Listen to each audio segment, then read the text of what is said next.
Sometimes you're physically bound down, but mentally gone 10 years ahead. You dream of something you don't really want, and when you return, everyone has moved on. Follow tradition, you do this and that, play so.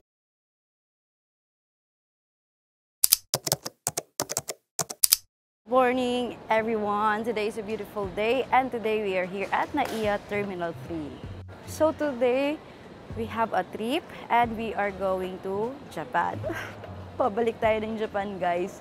Like nakaka-excite kasi we will be spending our winter sa Japan and yes, nakaabot tayo ng winter. So today is February 23 and we are going to Japan. Actually yung trip natin is from Manila to Hong Kong and then Hong Kong to Narita Airport. So yung ating airline is Cathay Pacific. Nabook ko siya last month. Biglaan talaga guys. And yung nabayaran ko is affordable na kasi biglaan talaga to. It's around 12,000 pesos per pax. And yes, first time kong ito-try yung Cathay Pacific. Excited na talaga ako guys for this trip kasi first time kong sasakay ng Cathay. And then, yun na nga, we will be spending our winter sa Japan. Alam nyo naman, every travel, isasama ko kayo sa mga airport process from the departure, immigration, and arrival sa country na ating pupuntahan. But today, samahan nyo kami sa aming gala and adventure, and our adventure starts right now. Pagkarating namin sa NAIA Terminal 3 ay chinek muna namin ang aming flight details. Nagbayad lang din kami ng aming Philippine travel tax for around 1,620 pesos. Ang airline na sasakyan namin today ay Cathay Pacific. First time din namin makatry dito kaya tara at samahan nyo kami sa aming experience sa Cathay Pacific for the first time. Saktong 4 hours before ng departure time ay nag-open na ang Cathay Pacific ng check-in counter. Pumila pa din kami pero sobrang bilis lang ng pila kasi open lahat ng check-in counter. Mabilis lang ang aming pag-check-in at bag drop at binigyan pala kami ng 2 boarding pass since may layover kami sa Hong Kong. So, we are going to immigration na guys and before going to immigration, don't forget na mag-fill out ng e-travel kasi importante talaga yan. Chine-check talaga ang e-travel departure QR code before makapasok sa immigration. Kaya naman huwag niyong kalimutang mag-fill out in advance before your departure time. So guys, we passed the immigration and it's official. We are finally going to Japan. Sobrang bilis lang kanina ng aming experience.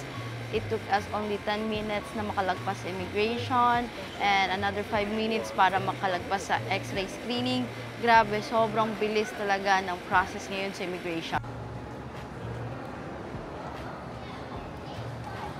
So now we are going to our boarding gate. It's around 4:30 a.m. and tara, let's go. Kasi yung boarding gate namin is around 1:16 pa. So lalakarin pa namin. This is not yet your boarding announcement. Please remain seated. Preparation of your boarding pass.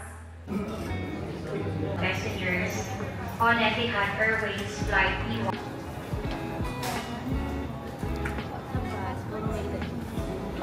We are finally boarded.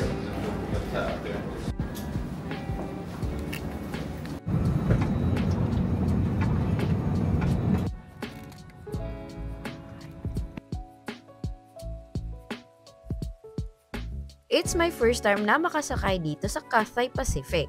Alam niyo naman mga besties na tirador talaga ako ng piso sale pero this time nakatry na din ako finally ng Cathay Pacific. Nabook ko pala ang aming round trip ticket for around 12,000 pesos. And may kasama na yung 20 kilos na baggage. Meron din pala tayo yung layover sa Hong Kong for around 50 minutes before going to Tokyo, Japan.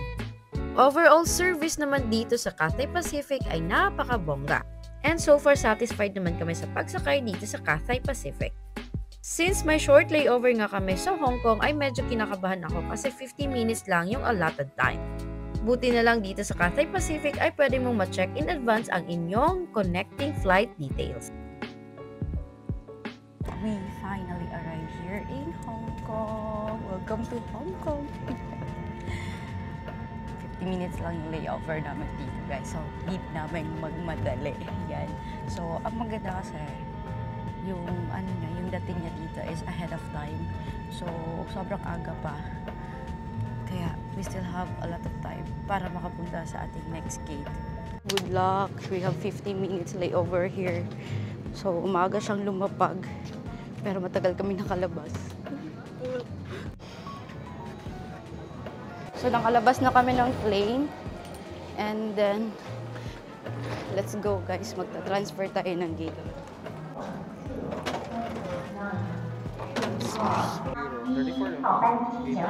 34, hindi magano kayo, mag-W1 kayo. W1 po. W1 checkpoint. So, pagbaba nyo ng bridge na to, kanan kayo.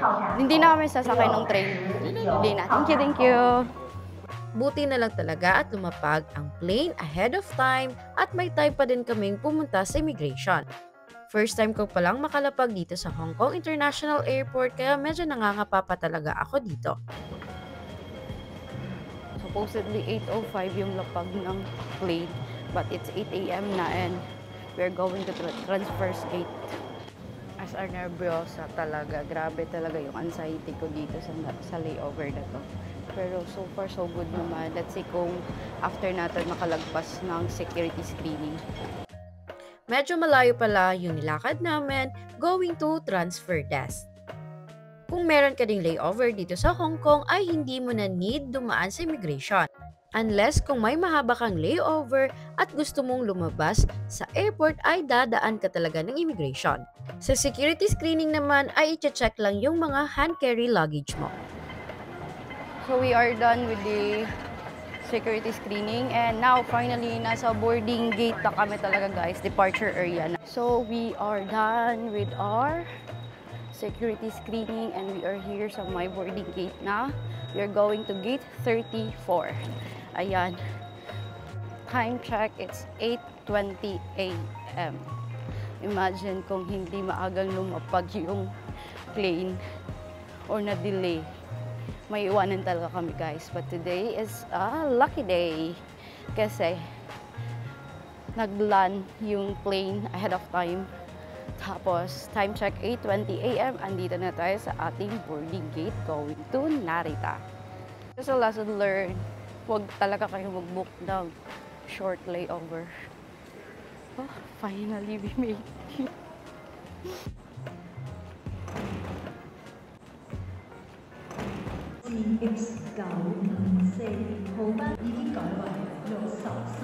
So guys, boarding na kami. Sakto talaga yung dating namin. So right now, it's boarding time na.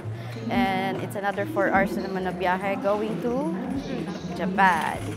Conclusion ko talaga sa trip namin today guys, grabe. Hindi na talaga mauulit na short layover. And if kayo magbubook kayo ng ticket, make sure to check first the layover time. Mas mainam 2 hours na layover, pwede na yun. Kasi pag 1 hour, medyo, medyo mahirap. Tsaka, para maiwasan yung mga possible delays talaga and problems during sa pagle-layover nyo, pagta-transfers nyo talaga. So naman, napaka-smooth naman dito sa Hong Kong International Airport. And alam nyo ba na this is my first time here sa Hong Kong International Airport. Twice na ako nakapag-Hong Kong pero Macau ang entry at exit namin. So ngayon pa lang ako nakarating dito. Kaya question mark talaga sa akin itong Hong Kong International Airport. Today, let's go na to our destination, which is Japan. By the way, dito pa din yung exit natin. So, yes, magta-transfers ulit tayo dito. And pag-uwi namin, mas mahaba na yung transfer time. 7 hours. And we made it to our next trip going to Narita Airport. Kaya naman guys, if you're planning na mag-layover then always check the duration ng yung layover para hindi kayo magaya sa amin. 50 minutes is a bit risky talaga. Mas mainam na 2 to 3 hours ang layover para may time pa talaga kayong makapag-relax sa airport. We are finally inside the plane, guys. Congratulations to us, hindi tayo naiwanan. And mas malaki yung plane ngayon, mas maluwag yung seat. Mas malaki talaga siya guys. And middle seat kami. So supposedly window. Tapos hindi kasi kami magkatabi kung window. Kasi hindi kami nag-check-in ng maaga. Ayan.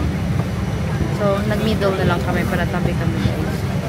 So merong 4 seats sa middle. Tapos tatlo sa each side. 4 hours na naman ng biyahe, wala pa tayong tulog, 1 AM tayo andun sa airport, And then time check, magna 9 na. So, yung lapag natin sa Tokyo is around 2 p.m. So, let's see. Magpapahinga tayo guys. Kasi after natin makapag-check-in sa hotel later, syempre kagala na tayo, diba? Natin, English.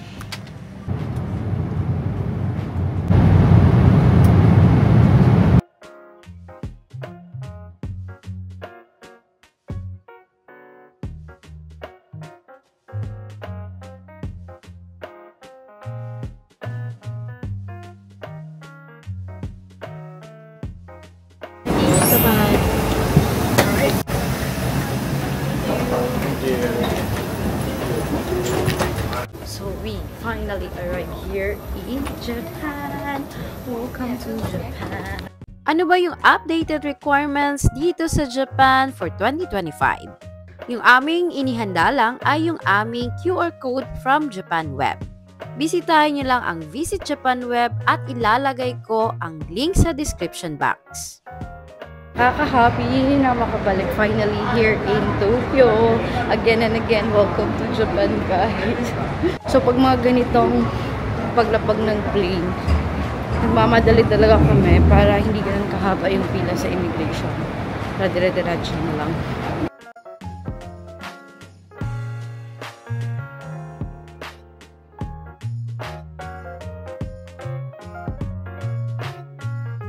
Since bawal mag-video sa loob ng customs and immigration ay hindi ko na na-record. Pero ang hinanap lang talaga ay QR code from Visit Japan Web at wala nang mga tanong. So guys, we are here finally sa arrival hall ng Narita Airport, Terminal 2. Usual, meron tayong mga agenda dito, kaya na pag-claim ng SIM card and then mag-withdraw ng pera and then mag-commute going to the city. So first natin pupuntahan ay yung SIM card natin. So let's claim first the SIM card. Sobrang bilis lang i-claim. Yan. Pinakita ko lang yung email from Sakura Mobile. And then, ayun na, na-claim ko na yung SIM card. Yan. This is 8 days unlimited data na nabuko sa Klook. Update for Sakura Mobile SIM card. Guys, medyo mahirap pala ang SIM card na to kasi late ko nang nabasa yung kanilang description. Unlimited yung binuko dito for 8 days, however, hindi pala siya unlimited. So, ito yung sinanila sa akin and basahin nyo na lang. Ang ending ay nag-book ulit ako sa Klook ng eSIM and sobrang satisfying and wala kami naging problema with the eSIM. Bear with me kasi wala akong microphone right now. Low bat kasi guys. So, we have the SIM card and then, tatry muna natin kung gumagana ba. Kasi mahirap pag hindi gumana, nako lagot. So, yes, let's go. Gumana pala yung ating SIM card and by the way, ikaw pala yung magsiset. So, nag-manual setting ako ng APN. So, meron naman silang instructions kung paano siya i-set. Sobrang dali lang. But yes, kayo yung magsiset ng Sakura SIM nyo. And next na ating gagawin ay pumunta tayo sa baba. Kasi doon yung sakayan ng train. Tsaka mag-withdraw din tayo ng pera. Doon na din sa baba. Tayo ngayon sa first floor. Pupunta tayo sa basement 1. So, nasa basement, first floor lang yung train. Ito sa basement 1, nakita ko tong 7 bunks. And then, dyan lang yung sakayan ng train din, guys. So, kung magki-K6 Skyliner kayo, dyan kayo sasakay. Tapos, kung gusto niyo namang mag-airport bus, doon naman sa first floor yung sakayan. Dito talaga kami usually nagwi-withdraw sa 7 banks. And for this time, ginamit ko ang aking GoTime card sa pag-withdraw ng pera. No need na palang i-activate ang GoTime card at magagamit mo na to. Diretso pagkalapag nyo sa airport. So, yan. 220 yen yung kanilang fee dito.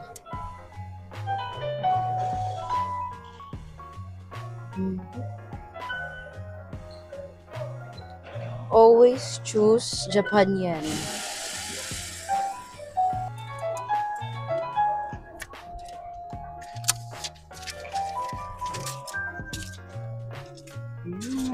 Guys, yung conversion ng 100,000 yen with 220 yen na withdrawal fee is around 39,355 sa GoTime as of today. Yung ginamit ko kasi wala na, hindi na malagyan ng money yung GCash ko. Exceed na siya sa maximum limit niya. Next agenda ay mag-commute from Narita Airport going to our hotel. Fastest and cheapest option going to your hotel ay mag-KC Skyliner. Kabook na pala ako sa Cube, and then yung inyong voucher, need nyo papalitan ng physical ticket dito sa Skyliner KC Information Center. So we have the ticket already, guys. And take note of the time kasi pag hindi mo yan nasakyan, forfeited na yung ticket mo. So kinuha kong time is 3:42. So let's go.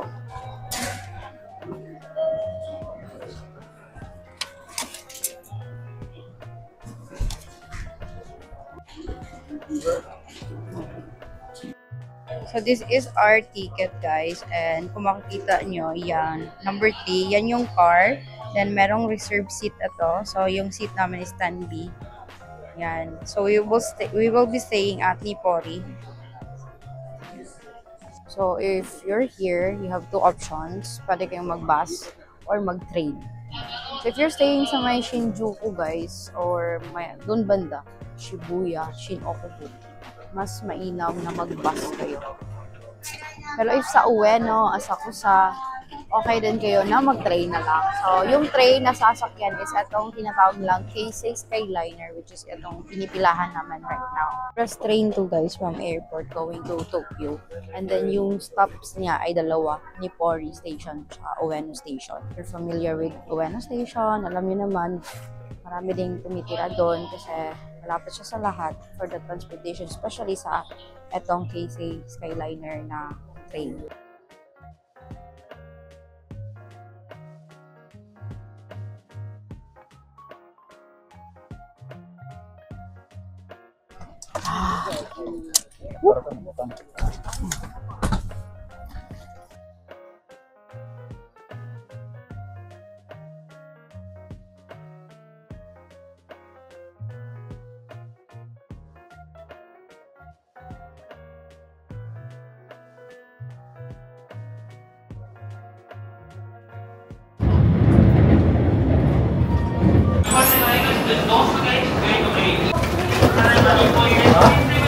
We arrived here at Nipori Station.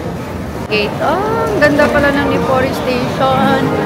So we are here at Nipori Station, KC Skyliner.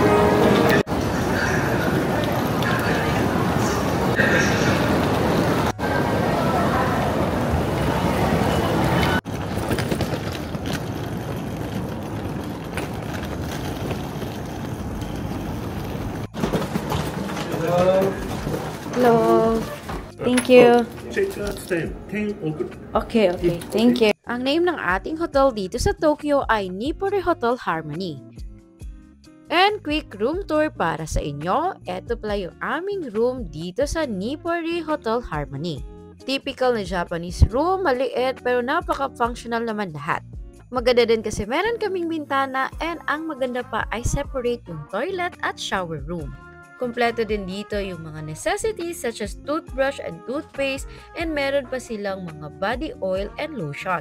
Napakalinis din ng aming toilet and shower room dito sa Nipori Hotel Harmony. Plus point talaga sa akin na merong bintana kaya gustong-gusto ko talaga dito. We arrived here sa aming hotel dito sa may Nipori, and then yung pangalan niya ay Nipori Harmony Hotel, o diba?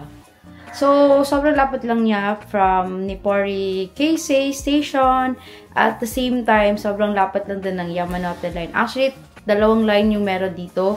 Yung Yamanote Line, tsaka yung Blue Line. And then, ang ganda ng neighborhood niya, guys. May mall doon banda, tapos may 7-Eleven din malapit. And then, doon sa baba, may cafe. Sobrang ganda ng location niya. And hindi siya ganun ka-touristy. So, parang local vibes ang andito banda sa Nipori Station. So, it's our first time to stay here. And napili ko tong lugar na to para mas malapit kami sa airport. Kasi nga, 2 days lang talaga kami magstay sa Tokyo. And after, pupunta tayo ng Sapporo. So, nabuka ito sa Agoda, which is around 10,000 pesos for 2 nights. Yes, medyo masakit sa dibdib ang presyo. But, wala tayong magagawa. Mahal na yung hotel dito sa Japan. So, yun na nga. 10,000 siya for 2 nights, for 2 packs. And then, maganda naman yung location niya. And ang cute ng room. Napakalinis. And saktong-sakto sa aming dalawa. Hindi siya ganun kaliit. And then, kompleto, guys. Kompleto. Maganda kasi separate yung bathroom tsaka yung toilet. And then, etong sink. And then, ang ganda niya. And if you like to book this one, you can check naman sa Agoda. Time check pala, guys. 5 p.m. na. So, 2 p.m. kami lumapag and then 5 p.m. na kami nakarating dito. Kasi naman, from Narita Airport going to Nipori Station, mga almost an hour din, guys. And then, kanina hindi kami agad umalis sa airport kasi nga, diba, nagbablog ako, sinushoot ko yung airport and then, ayun, nagstay-stay lang kami doon. So, 5 p.m. na. 2,000 years later. Good evening, guys! Time check, it's 9 p.m. and we're out and about. Ang tagal naming lumabas. So, dyan lang banda yung Nipori JR Station. Ayan, kitang-kita nyo ba yan? And then, Keisei Skyliner Nipori Station. May isa pang line na available dito, guys. And eto, mga bus stops. Ayan, 9 p.m. Hindi maingay, hindi magulo. Tahimik, pero marami pa ding tao.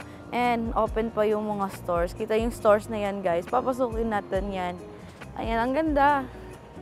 Mag-iba siya sa Ueno, sa may Shin-Okubu and Shibuya no vibes ng Tokyo.